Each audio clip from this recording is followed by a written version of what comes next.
بسم اللہ الرحمن الرحیم الحمدللہ رب العالمین وصلی اللہ علی محمد وآلہ الطاہرین ولعنۃ اللہ علی اعدائہم اجمعین الی قیام یوم الدین۔ اس وقت جو واقعہ پاکستان میں لاہور موٹر وے پہ پیش آیا، اس سے تمام انسانیت کا سر شرم سے جھک گیا ہے۔ البتہ یہ واقعہ نہ پاکستان کے لیے نیا ہے، نہ دیگر ممالک کے لیے نیا ہے، اور نہ ہی تاریخ اسلام میں نیا ہے۔ ہر دور میں پاورفل لوگوں کو سپورٹ ملتی رہی، یہی ہوا تاریخ اسلام میں بھی۔ سب سے پہلے ہم ڈسکس کرتے ہیں اس موضوع کو کہ جو کچھ پاکستان میں ہو رہا ہے، ممکن ہے کہ یہ ایک بہت بڑا گیم ہے، اور اس گیم کا جو اصل موضوع ہے وہ یہ کہ جو پاکستان، ایران، ترکی، چائنا اور رشیا کا ایک بلاک بن رہا ہے، اور دوسری جانب جو مڈل ایسٹ کی صورتحال ہے کہ پورے عرب اس وقت اسرائیل کی گود میں جا رہے ہیں، اور ان عربوں کے لیپالک دو دو ٹکے کے یہ ملا در حقیقت پاکستان میں لوگوں کو گمراہ کر رہے ہیں اور ان کی توجہ ہٹا رہے ہیں عربوں کی کارستانیوں سے۔ اس میں شک نہیں کہ تمام ادیان اور مذاہب کا احترام ہے، ایک دوسرے کے احساسات کا خیال کرنا چاہیے۔ کسی کے بھی بزرگوں کی توہین غلط ہے، کسی بھی دین کے ہوں، کسی بھی مذہب کے ہوں، چاہے انڈیا میں گائے ہو، چاہے کوئی کسی کا بزرگ ہو، لیکن یہ ذہن میں رہے کہ تاریخی اعتبار سے، عقیدتی اعتبار سے ہم بھی کچھ افراد کو نہیں مانتے، آپ بھی نہیں مانتے۔ آپ تو رسول اللہ صلی اللہ علیہ وسلم کے والد کو کافر کہتے ہیں، ان کی والدہ کو کافرہ کہتے ہیں، جبکہ ہم رسول اللہ صلی اللہ علیہ وسلم کے تمام والدین کو دین ابراہیمی پر سمجھتے ہیں اور ان کو مسلمان سمجھتے تھے۔ وہ حضرت ابراہیم کی شریعت پہ تھے، رسول اللہ صلی اللہ علیہ وسلم بھی مسلمان پیدا ہوئے اور شریعت حضرت ابراہیم علیہ السلام پہ تھے۔ آپ حضرت عبداللہ کو کافر کہیں، ہم تو نہیں ناراض ہوتے، ہم تو نہیں قتل کا حکم دیتے۔ حضرت آمنہ کو کافر کہیں، وہ اصحاب کے جنہوں نے رسول اللہ صلی اللہ علیہ وسلم کو ایک منٹ کے لیے دیکھ لیا، چلیں جی ان کا بھی احترام ہے، لیکن جس کے شکم مبارک سے رسول اللہ صلی اللہ علیہ وسلم پیدا ہوئے، ان سے زیادہ احترام کسی کا نہیں ہے۔ جن کے صلب میں رسول اللہ صلی اللہ علیہ وسلم کا نور مبارک تھا، ان سے زیادہ احترام کسی کا نہیں ہے، حتی حضرت ابو طالب۔ حضرت ابو طالب نے رسول اللہ صلی اللہ علیہ وسلم کو پالا، وہ ان کے والد کے بعد دوسرے مقام پر تھے، دوسرے نمبر پر۔ والد والدہ کے بعد سب سے بلند مقام حضرت ابو طالب کا تھا، کسی بھی صحابی کا نہیں تھا۔ تو آپ بھی کچھ کو نہیں مانتے، ہم بھی کچھ کو نہیں مانتے۔ آپ بھی حضرت عثمان کے قاتلوں کے ساتھ رضی اللہ نہیں لگاتے، ہم بھی اہل بیت کے دشمنوں کے ساتھ رضی اللہ نہیں لگاتے۔ اب یہ اور بات ہے کہ آپ نے ایک شور مچایا ہوا ہے کہ جی ہم تمام اصحاب کو مانتے ہیں، جبکہ ایسا نہیں ہے۔ ہم بھی کچھ اصحاب کو مانتے ہیں، کچھ کو نہیں مانتے۔ آپ بھی کچھ اصحاب کو مانتے ہیں، کچھ کو نہیں مانتے۔ مثال کے طور پر حضرت عثمان کے قتل میں آپ جن اصحاب کا نام لیتے ہیں، آپ ان کو نہیں مانتے اور ان کی توہین بھی کرتے ہیں، جبکہ وہ بھی بدری صحابہ تھے اور پورا اہل مدینہ اس وقت ان کے مخالفوں میں سے تھا۔ اس موضوع کو ہم کبھی بعد میں ڈسکس کریں گے، لیکن اس وقت ہم یہ بیان کرتے ہیں کہ کسی بھی خاتون کی اگر حرمت پامال ہوتی ہے، چاہے وہ کسی بھی ملک میں ہو اور کسی بھی دین پر یا کسی بھی مذہب پر ہو، ان کا پورا احترام ہونا چاہیے۔ میڈیا والوں سے بھی گزارش ہے کہ ان کے نام کو اجاگر نہ کریں اگر وہ نام کو چھپانا چاہ رہے ہیں۔ بعض جگہ خواتین چھپانا نہیں چاہتی تو کوئی حرج نہیں ہے، لیکن اگر کوئی چھپانا چاہ رہی ہیں تو ان کے نام کو اجاگر نہ کیا جائے۔ اسی طریقے سے اگر کوئی فیملی ہے، اسے کسی قسم کا بھی پرابلم ہوتا ہے تو اس سے ان کو بچایا جائے، ایک بات۔ دوسری بات یہ کہ جو ہمارا کلچر ہے وہ ایسا کلچر ہے کہ اس قسم کی خواتین کو ہم برا سمجھتے ہیں، جبکہ ان میں کوئی برائی واقع نہیں ہوئی ہے، کیونکہ برائی ہوتی ہے جب اللہ کی مخالفت کی جائے۔ ان خاتون نے یا کوئی بھی ایسی خاتون، چاہے ہندو ہوں، چاہے مسلمان ہوں، چاہے سکھ ہوں، چاہے یہودی ہوں، چاہے عیسائی ہوں، کوئی انہوں نے برائی خود کیونکہ نہیں کی، لہٰذا انہیں برا نہ سمجھا جائے۔ ہمارے معاشرے میں مردوں کو بعض دفعہ بیجا سپورٹ کیا جاتا ہے، لہٰذا بعض دفعہ کہا جاتا ہے کہ جی مرد تو کر لیتے ہیں۔ نہیں، گناہ گناہ ہے، چاہے مرد کرے چاہے خاتون کرے، لہٰذا ان خاتون کا پورا احترام کیا جائے۔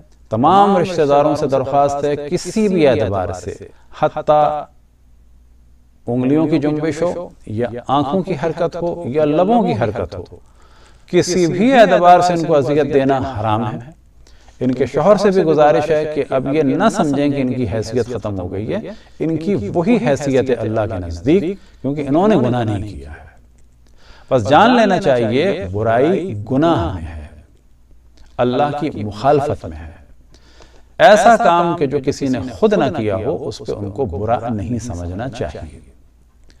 اسی طریقے سے بچوں کو بھی بتایا جائے، ان کی کونسلنگ کی جائے، کہیں ایسا نہ ہو خدا نہ خواستہ وہ اپنی ماں کو برا سمجھے۔ ان کو واضح بتانا چاہیے اس میں ان کا کوئی قصور نہیں ہے، اور خداوند تبارک و تعالیٰ کی رحمت سے ان بچوں کو بھی اور تمام رشتہ داروں کو آشنا کرنا چاہیے، اور خداوند تبارک و تعالیٰ کے غضب سے بھی آشنا کرنا چاہیے۔ لہٰذا انڈیا ہو پاکستان ہو، ہمارے کلچر میں اس قسم کی لڑکیوں کے لیے پرابلم کریٹ کیے جاتے ہیں، یہ بالکل غلط ہے۔ انہیں پہلے سے زیادہ محبت دینی چاہیے، پہلے سے زیادہ احترام کرنا چاہیے، پہلے سے زیادہ سپورٹ کرنا چاہیے، کیونکہ انہوں نے کچھ نہیں کیا ہے۔ انڈیا پاکستان کی تقسیم کے وقت بعض لڑکیاں جو کھو گئی تھیں، اور بقول بعض کے کہ جب وہ واپس آئیں اپنے گھروں میں کئی سال بعد ڈھونڈنے کے بعد، تو والدین نے ان سے ملنے سے انکار کر دیا، قبول کرنے سے انکار کر دیا۔ کس کی وجہ سے؟ ہم لوگوں اور آپ لوگوں کی وجہ سے، کہ لوگ کیا کہیں گے۔ لہٰذا بعض نے یہ کہا کہ ہم نے تو اپنی 3 بیٹیاں بتائی تھیں، ہم کیسے بتا دیں تم ہماری بیٹی ہو، ہماری بیٹیوں کو کیا ہوگا، بیٹوں کا کیا ہوگا، بہویں تانا دیں گی، لوگ تانا دیں گے۔ تو ہمیں ایسا کلچر بنانا چاہیے کہ اس میں کوئی تانے کی گنجائش نہیں ہے، یہ ایک حادثہ ہے، واقعہ ہے، لوگوں نے ظلم کیا، اس کے بعد ہم بھی اپنے لوگوں پہ ظلم کریں، یہ بالکل غلط ہے۔ لہٰذا ہماری گزارش ہے تمام افراد، خصوصاً والدین، دعا کریں کسی کے ساتھ ایسا نہ ہو، لیکن ذہنی اعتبار سے تیار رہیں۔ اگر خدا نہ خواستہ کبھی ہماری آل اولاد کے ساتھ ایسا ہو تو ہم اپنی اس اولاد کو باقی اولاد کی نسبت زیادہ سپورٹ کریں گے، زیادہ محبت دیں گے، اس کو ذرہ برابر بھی ایک لمحے کے لیے بھی تنہا نہیں چھوڑیں گے، اس پر زیادہ ہماری توجہ ہوگی، کیونکہ اس پر ایک ظلم ہوا ہے۔ لہٰذا وہ لڑکیاں کہ جو پاکستان بننے کے وقت کھو گئی تھیں، ان میں سے ممکن ہے کوئی زندہ ہو، یہ ذمہ داری ہے اگر ان کے ماں باپ زندہ ہیں، یہ ذمہ داری ہے ان کے بہن بھائی اگر زندہ ہیں تو ان کو ڈھونڈیں، ان کا حق ادا کریں، ان کی پراپرٹی میں سے ان کا حق دیں۔ ایسی اولاد کو کہ جن کے ساتھ یہ زیادتی ہو، یا ایسے بہن بھائیوں کو جن کے ساتھ یہ زیادتی ہو، چھوڑنا خود ایک گناہ کبیرہ ہے، کیونکہ انہوں نے کچھ نہیں کیا ہے۔ بس انڈیا پاکستان میں ہمیں یہ جو غیرت کے نام پر کلچر ہے اس کو ختم کرنا ہوگا۔ غیرت اچھی چیز ہے، لیکن غیرت غیرت کی جگہ پہ ہو۔ جب کسی نے کوئی گناہ نہیں کیا تو پھر کس چیز کی غیرت؟ لہٰذا ان خاتون کا پورا احترام ہونا چاہیے۔ خصوصاً ہم ان کے شوہر سے دوبارہ درخواست کریں گے کہ اپنی زوجہ محترمہ پر ذرہ برابر جو ہے ایک غصے کی نگاہ سے دیکھنا بھی آپ کے لیے حرام ہے۔ پہلے سے زیادہ آپ ان کا خیال کریں، کیونکہ انہوں نے کوئی بھی غلط کام نہیں کیا ہے۔ اب آتے ہیں تاریخ کے ایک واقعے کی جانب کہ جس کو پاور کی وجہ سے چھپا دیا گیا۔ معاملہ یہ تھا کہ ایک صحابی رسول تھے جناب حضرت مالک ابن نویرہ رضوان اللہ تعالی علیہ، کہ جو رسول اللہ صلی اللہ علیہ وسلم کے زکوٰۃ جمع کرنے کے لیے یمن میں نمائندے تھے۔ اب ہوا یہ کہ جب جناب ابو بکر نے زکوٰۃ لینے کے لیے بھیجا خالد ابن ولید کو، تو ان کو قتل کر دیا گیا منکر زکوٰۃ کہہ کے۔ آج تک انہیں کافر کہا جاتا ہے، جبکہ وہ کافر نہیں تھے۔ 99% کتب اہل سنت میں ان کو مسلمان ہی کہا گیا، لیکن پاورفل لوگوں کو بچانے کے لیے ظاہر ہے کہ مظلوم کو نقصان تو پہنچایا جاتا ہے۔ لہٰذا اسی رات ان کی زوجہ کی حرمت کو پامال کیا گیا، اور صحابی رسول اور باقی جو اور بھی بعض اصحاب تھے ان میں، یا یہ کہ ان کے جو طرفدار تھے، انہیں قتل کر کے ان کے سروں کو اینٹوں کے طور پر کھانا پکانے کے لیے استعمال کیا گیا۔ یہ ہے ایک اسلامی کلچر، لیکن وہ اسلام نہیں کہ جو رحمت للعالمین لائے تھے۔ یہ وہ اسلام ہے کہ جس کے ہم خلاف ہیں۔ کون سا اسلام؟ کہ جس میں ظلم ہے، جور ہے، قتل ہے، غارت گری ہے، اور اس کے بعد ان تمام ظلم کرنے والوں کو ایک جملے میں رہائی دے دی جاتی ہے کہ جی اجتہادی غلطی کر لی۔ کسی کی عزت کو لوٹ لیا، اجتہادی غلطی ہو گئی۔ جنگ جمل میں 10,000 سے 36,000 لوگ مار دیے گئے، اجتہادی غلطی ہو گئی۔ جنگ صفین میں 70,000 سے 1,10,000 لوگ قتل ہو گئے، اجتہادی غلطی ہو گئی۔ آٹومین امپائر یعنی عثمانیوں نے ملینز سے اوپر آرمینینز کو قتل کر دیا، یہ اسلام کی فتح ہو گئی۔ تو پاکستان میں بھی یہ جو کلچر ہے، کبھی ہندوؤں پہ ظلم، کبھی عیسائیوں پہ ظلم، کبھی اس وقت مثال کے طور پر قائدیانیوں کو قتل کیا جاتا ہے۔ تو دیکھیں ہندو ہے، آپ اس سے ڈیبیٹ کر سکتے ہیں، پریشرائز نہیں کر سکتے۔ عیسائی ہے، یہ صحیح نہیں ہے کبھی آسیہ بی بی کو قتل کیا جائے تو کبھی قرآن جلانے کے نام سے ایک بچی کو، کہ جس کو یہ بھی نہیں پتا قرآن کون سا ہے، اردو کا اخبار کون سا ہے، قرآن کی عربی میں اور اردو میں کیا فرق ہے، اس کو جو ہے سزا دینا، یہ اسلام کا مذاق ہے۔ اسی طریقے سے ختم نبوت ایک مسلم عقیدہ ہے، لیکن اس بنا پر آپ ڈائیلاگ کریں قائدیانیوں کا قتل عام صحیح نہیں ہے۔ ممکن ہے ابھی ہمیں قائدیانوں سے ریلیٹ کر دیں، جبکہ ہماری ساری زندگی میں کسی قائدیانی سے آج تک ملاقات نہیں ہوئی۔ تو ایک ڈائیلاگ والا سلسلہ ہونا چاہیے۔ یہ قتل عام بالکل غلط ہے کہیں پر بھی۔ یاد رکھیں کہ یہ جو اس وقت قتل عام ہو رہا ہے دنیا میں، چاہے وہ مسلمان کریں، اور مسلمانوں کی تاریخ بلا شک مسلمانوں سے مراد جنہوں نے اسلام کا نام لیا، اور رسول اللہ بالکل ایک الگ موضوع ہے، وہ رحمت للعالمین ہے۔ لیکن رسول اللہ صلی اللہ علیہ وسلم کے بعد اسلام کی تاریخ میں خون ہی خون ہے، حتیٰ ان کے اہل بیت کو بھی قتل کیا گیا اور اسیر کیا گیا، اور انہی کی مظلومیت کو ہم بیان کرتے ہیں، انہی کے لیے کالا لباس پہنا ہے۔ اور آپ تصور کریں کہ عالم اسلام میں رسول کے نواسے اور نواسیوں کے ذکر کی محفل میں پتھراؤ ہوتا ہے، اور یہ کہا جاتا ہے کہ جو اس محفل کو منعقد کرے وہ گناہ کر رہا ہے، بدعت کر رہا ہے، اور جو اس میں جائے گا اس کا نکاح ٹوٹ جائے گا۔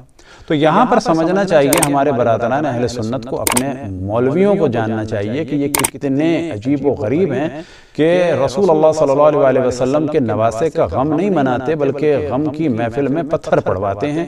رسول اللہ صلی اللہ علیہ وسلم کے نواسے کے قاتلوں کو سپورٹ کرتے ہیں، ان کی نواسیوں کو اسیر کرنے والوں کو سپورٹ کرتے ہیں، اور زندہ باد کے نعرے لگاتے ہیں۔ اور بڑے افسوس کے ساتھ آپ دیکھیں کہ رسول کی آل کا نام آپ کو ملے گا تو کہاں ملے گا، اور ایک بہت بڑی تعداد مسلمانوں کی ایسی ہے کہ جہاں رسول کی آل کا نام بھی نہیں ملے گا، اور اگر کہیں نام سن لیتے ہیں رسول کی آل کا تو فوراً کہتے ہیں یہ شیعہ ہیں۔ یہ آپ کیوں کہتے ہیں کہ یہ شیعہ ہیں؟ رسول کی آل کا نام تو آپ کے یہاں زیادہ ہونا چاہیے، لیکن ہم دیکھتے ہیں کہ اب کوشش کی جا رہی ہے کہ معاویہ اور یزید کا بھی دفاع کیا جائے۔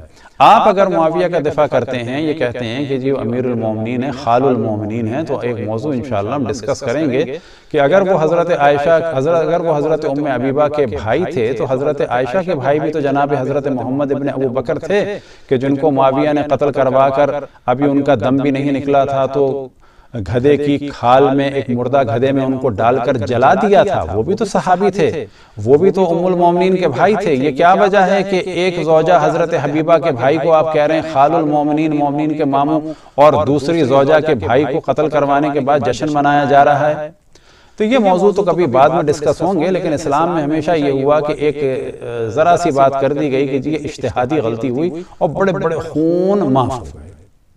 تو یہ تھا ایک معاملہ جناب حضرت مالک ابن نویرہ رضوان اللہ تعالیٰ علیہ وصلوات اللہ وسلام علیہ۔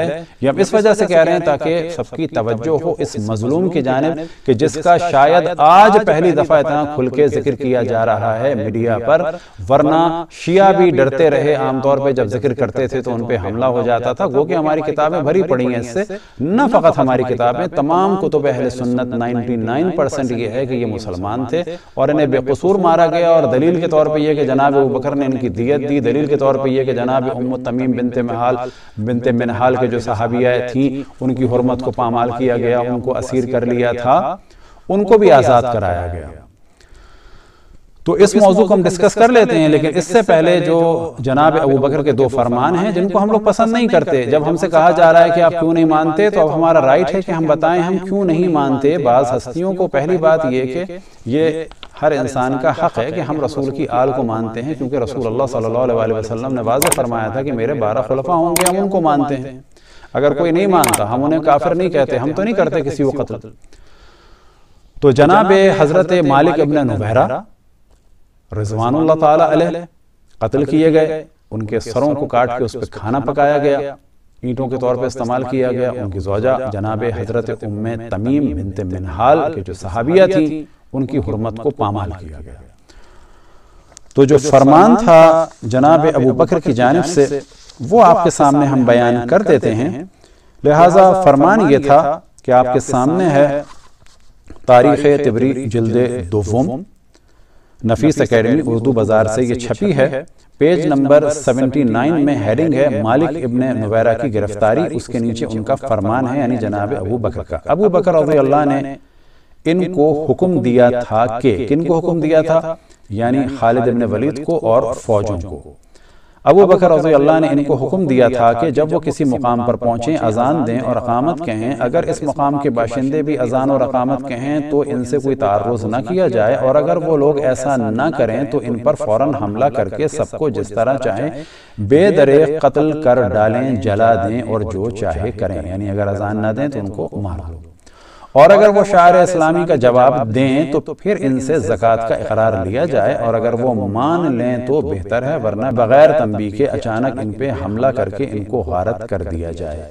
یہ تھا جناب ابو بکر کا ایک فرمان، اور عیناً یہی فرمان بعد میں بھی آئے گا. اب ہے موضوع حضرت خالد کی اجتہادی غلطی. پیج نمبر 79 اور 80 آپ کے سامنے ہے، اور کیونکہ پیج نمبر 79 کی آخری لائن ہے تو صرف ہم وہی دکھا رہے ہیں. حضرت خالد رضی اللہ عنہ کی اجتہادی غلطی. عمر رضی اللہ نے ابو بکر رضی اللہ سے کہا کہ خالد ایک مسلمان کے خون کا ذمہ دار ہے. اب یاد رکھیں کہ جناب عمر بھی اس موقع پر خالد بن ولید کے خلاف تھے اور کہتے تھے کہ اس نے ایک مسلمان کو قتل کیا اور بیوی کے ساتھ زنا کیا، لہٰذا خالد کو سنگسار کیا جائے. اب یہ کتاب کوئی شیعوں کی کتاب نہیں ہے، مارکیٹ میں موجود ہے، انٹرنیٹ میں موجود ہے. آپ جا کے انٹرنیٹ پہ لکھیں تاریخ طبری جلد دوم PDF تو نکل آئے گی. پیج نمبر ہے 79 اور جلد نمبر 2 حصہ نمبر 2.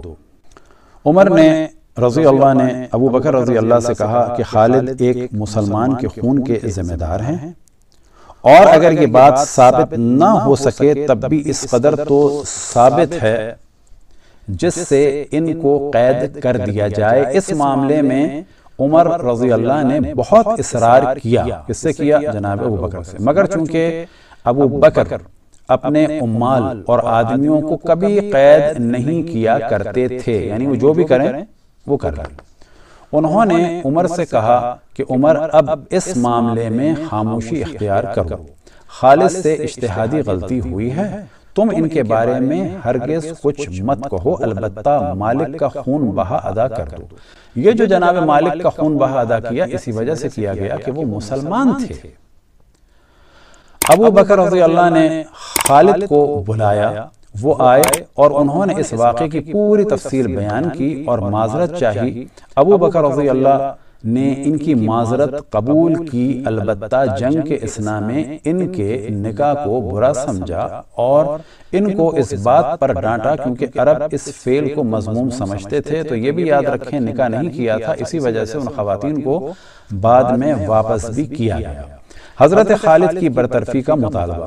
عروہ کے باب سے مروی ہے کہ اس موقع پر مہم کے بعض لوگوں نے تو شہادت دی کہ جب ہم نے اذان دی، اقامت کہی اور نماز پڑھی، ان لوگوں نے بھی ایسا ہی کیا، مگر دوسروں نے کہا کہ نہیں ایسا کچھ نہیں ہوا. اس وجہ سے وہ سب قتل کر دیے گئے. مالک کا بھائی متمم بن نویرہ ابو بکر رضی اللہ کے پاس اپنے بھائی کا قصاص لینے آیا اور اس نے درخواست کی کہ ہمارے قیدی رہا کر دیے جائیں. ابو بکر رضی اللہ نے قیدیوں کی رہائی کے لیے اس کی درخواست قبول کر لی اور حکم لکھ دیا کہ عمر رضی اللہ نے خالد سے متعلق ابو بکر رضی اللہ سے سخت اصرار کیا کہ ان کو برطرف کر دیا جائے اور کہا کہ ان کی تلوار میں بے گناہ مسلمان کا خون ہے. یعنی حضرت عمر کے نزدیک بھی مالک ابن نویرہ مسلمان تھے، مگر ابو بکر نے کہا عمر یہ نہیں ہو سکتا کہ میں اس تلوار کو جسے اللہ نے کفار کے لیے نیام سے برآمد کیا ہے پھر نیام میں نہیں رکھوں گا. اب یہاں پر دیکھیں متمم کے جو صحابی رسول ہیں اور وہ مالک کے بھائی تھے اور ان کو تو ہمیشہ مسلمان ہی کہا گیا، لیکن ان کے ساتھ بھی یہاں پر رضی اللہ نہیں لگا ہوا ہے. وجہ یہ ہے کہ مالک کو کافر کیا تو اب ان کے بھائی کی بھی حرمت کو پامال کر دیا. اگلی ہیڈنگ ہے سوید کی روایت۔ سوید سے مروی ہے کہ مالک بن نویرہ کے بہت ہی گھنے بال تھے، سپاہیوں نے ان کے سروں کو جوڑ کر ان پر دیگیں رکھ دیں۔ کون سپاہی ہیں؟ مسلمان سپاہی، ماشاءاللہ۔ مالک بن نویرہ اور جس قدر مقتول تھے، آگ نے ان کے چہروں کو جھلسا دیا، البتہ بالوں کی کثرت کی وجہ سے مالک کا چہرہ جھلسنے سے محفوظ رہا۔ متمم نے، اب یہاں پر دیکھیں متمم صحابی ہیں، ان کے ساتھ کوئی رضی اللہ اور حضرت نہیں ہے۔ متمم نے ابو بکر رضی اللہ کو خدا کا واسطہ دیا اور کہا کہ وہ بالکل بھوکے تھے۔ عمر رضی اللہ نے ان کو جب وہ رسول اللہ کے پاس آئے تھے، کون آئے تھے؟ متمم، یعنی رسول اللہ کے پاس آئے تھے، وہ صحابی تھے، دیکھا تو انہوں نے متمم سے پوچھا، یہاں بھی رضی اللہ نہیں ہے متمم کے ساتھ، متمم سے پوچھا کیا جو کچھ تم نے بیان کیا ہے ایسا ہی واقعہ ہے؟ انہوں نے کہا بے شک جو کچھ میں کہہ رہا ہوں ایسا ہی ہے۔ حضرت ابوبکر کی فوجیوں کو ہدایت، یہ ان کا دوبارہ فرمان بیان ہو رہا ہے۔ عبد الرحمن ابن ابوبکر صدیق رضی اللہ عنہما سے مروی ہے کہ ابو بکر رضی اللہ نے اپنے فوجیوں کو یہ ہدایت دی تھی کہ جب تم کسی بستی میں جاؤ اور وہاں نماز کے لیے اذان سنو، خاموش رہنا اور پھر ان سے دریافت کرنا کہ انہوں نے کیوں سرکشی اختیار کی ہے، اور اگر اذان سنائی نہ دے تو فوراً غارت گری کر کے وہاں کے باشندوں کو قتل کر دینا اور جلا دینا۔ بنو سلمہ کے ابو قتادہ حارث بن ربیع نے مالک کے مسلمان ہونے کی شہادت دی تھی۔ کس نے؟ جناب ابو قتادہ نے۔ اور ان کے قتل کے بعد انہوں نے عہد کیا تھا کہ اب وہ آئندہ کبھی خالد کے ہمراہ کسی جنگ میں شریک نہ ہوں گے، اور وہ بیان کرتے تھے کہ جب خالد رضی اللہ عنہ کی فوج نے مالک کے قبیلے پہ یورش کی تو رات کی وجہ سے وہ حملہ آوروں سے خائف ہوئے اور انہوں نے اسلحہ سنبھالا۔ ہم نے ان سے کہا کہ ہم مسلمان ہیں، انہوں نے کہا ہم بھی مسلمان ہیں۔ ہم نے پوچھا پھر ان ہتھیاروں کا کیا مطلب ہے؟ انہوں نے کہا تمہارے ہتھیاروں کا کیا مطلب ہے؟ ہم نے کہا اچھا اگر جیسا تم کہتے ہو یہی ہے تو ہتھیار رکھ دو۔ انہوں نے ہتھیار رکھ دیے۔ ہم نے نماز پڑھی، انہوں نے نماز پڑھی۔ خالد مالک کے قتل کے متعلق عذر پیش کرتے تھے کہ اس نے بار بار یہ بات کہی، میں سمجھتا ہوں کہ تمہارے صاحب نے یہ اور یہ کہا ہوگا۔ اسے علماء اہل سنت کہتے ہیں کہ یہ ان کے کافر ہونے کی علامت ہے، کیونکہ یہاں پر وہ کہہ رہے ہیں کہ تمہارے رسول نے کہا ہوگا، جبکہ ایسا نہیں ہے۔ ان کی مراد تھی کہ جس نے تمہیں بھیجا ہے انہوں نے یہ کہا ہوگا۔ معاملہ یہ ہے کہ یہ غدیر کو جانتے تھے، مولا امیر المومنین کے طرفداروں میں سے تھے، اور یہ سمجھ رہے تھے کہ خلافت مولا امیر المومنین کے پاس ہے۔ اچانک جب زکوٰۃ لینے کے لیے آئے تو انہوں نے زکوٰۃ نہیں دی اور تحقیق کے لیے کہا۔ لیکن یہاں پر معاملہ کیا ہوا کہ اب آگے بیان کرتے ہیں۔ خالد نے کہا کیا تم ان کو اپنا صاحب نہیں سمجھتے؟ کس کو؟ یہ داستان بنا دی کہ وہ رسول اللہ کو صاحب اپنا نہیں سمجھتے، یعنی رسول اللہ کو اپنا سید و سالار نہیں سمجھتے، جبکہ یہاں پر مراد ہے کہ وہ کہہ رہے تھے کہ جنہوں نے تمہیں بھیجا ہے، یعنی جناب ابو بکر۔ خالد نے کہا کیا تم ان کو اپنا صاحب نہیں سمجھتے؟ اور پھر آگے بڑھ کر ان کی اور ان کے ساتھیوں کی گردن مار دی۔ عمر رضی اللہ کو اس واقعے کی اطلاع ہوئی، انہوں نے ابو بکر رضی اللہ سے اس کی شکایت کی اور پہم اصرار سے کہا کہ دیکھیے دشمن خدا خالد نے ایک مسلمان کو قتل کر دیا اور پھر اس کی بیوی پر کود پڑا۔ یہ کس کے جملے ہیں؟ جناب عمر کے جملے ہیں کہ دشمن خدا، عربی میں یہاں پر عبارت میں آیا ہے عدو اللہ، یعنی دشمن خدا خالد نے ایک مسلمان کو قتل کر دیا اور پھر اس کی بیوی پر کود پڑا۔ خالد اس مہم سے پلٹ کر مدینے آئے، مسجد نبوی میں آئے۔ وہ ایک زنگ آلود قبا پہنے تھے اور امامہ باندھے تھے جس میں متعدد تیر چھپے ہوئے تھے۔ جب مسجد میں آئے عمر نے بڑھ کر تیروں کو ان کے سر سے کھینچ کر ان کو توڑ ڈالا اور کہا کہ محض دکھانے کے لیے اس ہیبت سے آئے ہو؟ تم نے ایک مسلمان کو قتل کر دیا اور پھر اس کی بیوی پر قبضہ کر لیا۔ بخدا میں تم کو سنسار کروں گا۔ خالد نے اس وقت ایک لفظ زبان سے نہیں کہا، کیونکہ وہ سمجھتے تھے کہ ابو بکر رضی اللہ کا بھی یہی خیال ہے۔ وہ ابو بکر کے پاس سیدھے چلے گئے اور سارا واقعہ سنایا اور معذرت چاہی۔ اس اعتراف پر ابو بکر رضی اللہ نے ان کو معاف کر دیا۔ ان کی خوشنودی حاصل کر کے وہ اٹھ آئے۔ عمر رضی اللہ مسجد میں بیٹھے تھے۔